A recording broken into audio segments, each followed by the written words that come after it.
Thanks, Janani. There's a lot to talk about. Hi, everyone. I'm Sabrine. I am a member of New South Wales Policy Forum, junior vice president of Labour for Refugee, public servant, academic, community worker. Just want to focus on strategy.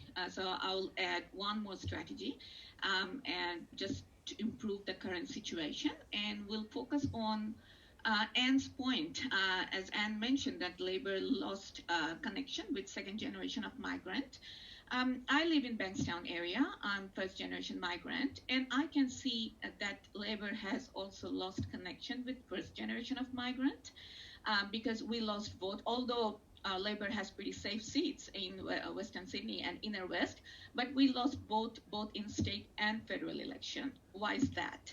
So what my experience says is things that matter to first generation migrant or people of cult community are issues such as affordable living, affordable education, workers' equal right, penalty rate cut, rights of refugees, asylum seekers. All these are absolutely close to their heart. But do they know ALP's position in these matters? Do they know what ALP is fighting for, the better policy in all these issues? The answer is no. I'm talking about general people. So as Karishma was saying, that we need to have diverse member in ALP.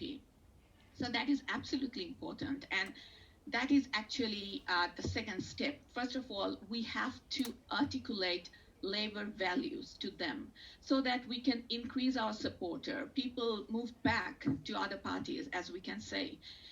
But we need to articulate our Labour values to them so that it can open the door to have more supporters, then members, and then we'll have leaders from the cult community.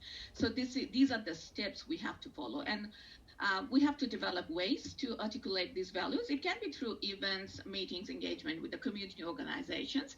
And these engagement will help us to incorporate their need as well. So one of the speakers was mentioning that. And so we haven't done it yet. So it will help us to have better connection with this multicultural community. And that will open the door, as I said. And quickly, another thing is, Anne mentioned very nicely about the safe seat and unsafe seat and marginal seat. So how about affirmative actions? So this is another very important issue I always think about, that Labour's affirmative action has been very successful, achieving greater gender representation. We have now 47% female representation in the parliament. So affirmative action can be used to increase representation of cultural diverse people as well. So yeah, a lot to be done, but slowly and gradually we can get there. Thanks so much, Sabrine. Well said. And now, lastly, we've got